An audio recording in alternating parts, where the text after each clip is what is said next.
ዛሬ የገመገምን ያለነው የቤት ልማት ፕሮጀክቶቻችን የስራ ባህሉን በጣም አሻሽሏል።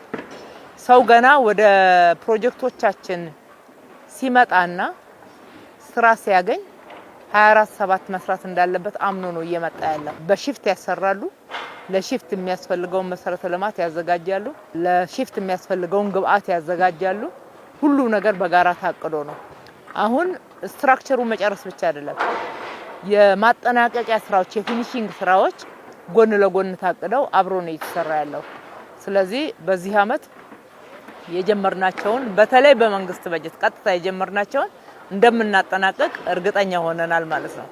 ለከተማችን ነዋሪዎች የገባነውን ቃል በትክክል እየተገበርን ነው በሚል በሙሉ አፍ መናገር የሚቻልበት ደረጃ ላይ ነው ያለነው። መደገፍ ነው እንግዲህ የዛሬ የምልከታው የግምገማውም አላማ። በየጊዜው ይሄንኑ እናደርጋለን። በከንቲባ ጽሕፈት ቤት ተደራጀ የሚከታተል ቲም አለ፣ በቤቶች ኮርፖሬሽን አለ፣ በቤቶች ልማት ቢሮ አለ። ሁሉንም ወጥ በሆነ ሁኔታ በጥሩ ሁኔታ እየሄደ